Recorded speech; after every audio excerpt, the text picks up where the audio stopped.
Everyone, कैसे हैं आप सब। आई होप आप सब बहुत अच्छे होंगे और अपनी स्टडी में ध्यान दे रहे होंगे। और आज हम करेंगे meaning of economics. Meaning of economics क्या होती है?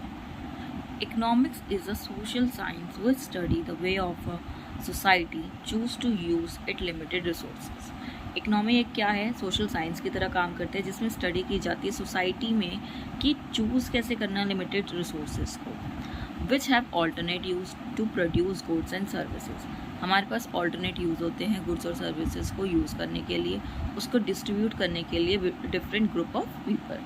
या फिर हम और डेफिनेशन लिख सकते हैं इसकी, economic is about how to use scarce resources. Scarce resources वो होते हैं जिसमें हमें जो भी हमें चाहिए होता है उतनी क्वांटिटी में नहीं मिल पाता, like money, time, land, labour, raw materials.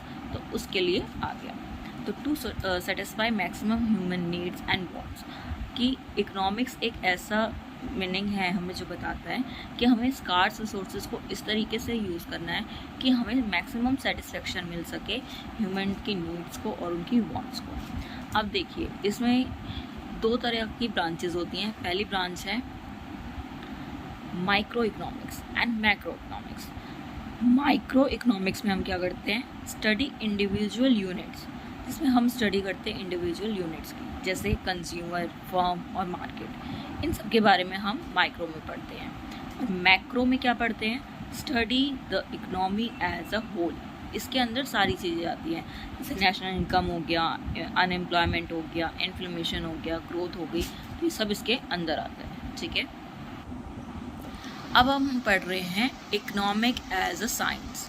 Economics as a science क्या होता है? इसमें देखिए दो पार्ट्स होते हैं, positive science and normative science. Positive economics और नॉर्मेटिव इकोनॉमिक्स, इनको दो तरीके से बोला जाता है, positive science and normative science, और positive economics and normative economics.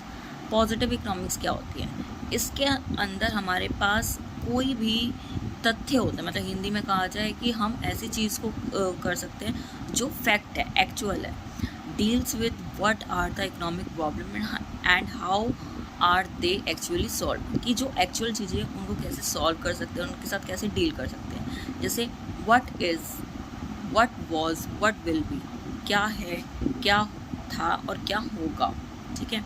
और नॉर्मेटिव में क्या होता है? इसमें हम अपनी राय देते हैं, सुझाव देते हैं कि हम इसको कैसे सॉल्व कर सकते हैं। Deal with what ought to be और how the economic problem should be solve, कि हम इसको प्रॉब्लम कैसे सॉल्व कर सकते हैं। इसमें हम अपनी जो भी सुझाव होते हैं वो दिए जाते हैं, तो वो इसके अंदर आते हैं। जैसे what ought to be, what should happen, what should have happen, कि क्या होना था, क्या हुआ है और क्या हो सकता है।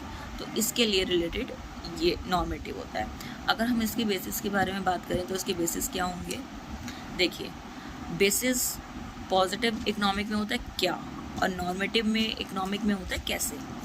मीनिंग, जैसे it deals with what is और how the economic problem are actually solve, कि इकोनॉमिक प्रॉब्लम्स को हम एक्चुअली कैसे सॉल्व कर सकते हैं। लेकिन वहीं नॉर्मेटिव की देखी जाए, it deals with what ought to be और how the economic problem should be solve, कि हम इकोनॉमिक प्रॉब्लम को कैसे सॉल्व कर सकते हैं। एक्चुअली सॉल्व करना और कैसे सॉल्व करना में बहुत डिफरेंस होता है। अब इसका पर्पस क्या होता है? Aim to make real description of a economic activity, हम इसमें रियल डिस्क्रिप्शन देते हैं। और इसमें क्या होता है? Aims to determine the ideals, कि हम उसमें सिर्फ डिटरमाइन करते हैं कि हाँ ये हो सकता है, ये हो सकता है, ये हो सकता है। फिर आता है verification, verified with actual data. इसमें सारी एक्चुअल डाटा होती है, इसमें कोई भी एक्चुअल डाटा नहीं होता। इसको हम साबित नहीं कर सकते कि हाँ इस तरीके से बिल्कुल अगर हम करेंगे तो सही ही होगा। ठीक है। फिर आता है सजेस्टिव। इसमें हम क्या सजेस्ट कर सकते हैं?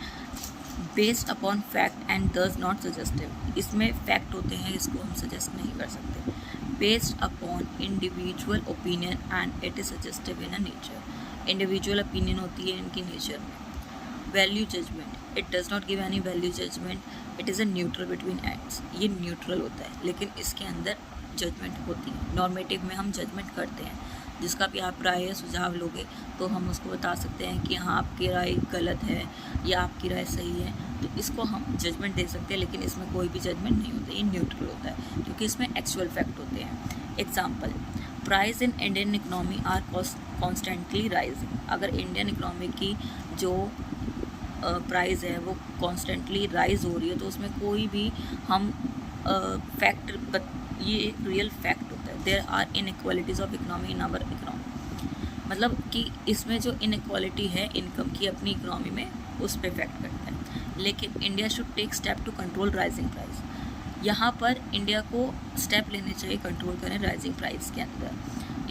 Income inequalities should be reduce. इसमें क्या कर सकते हैं, income inequality should be reduce, कम कर सकते हैं। तो ये हमने क्या दिया, सुझाव दिया, लेकिन ये क्या है, फैक्ट है।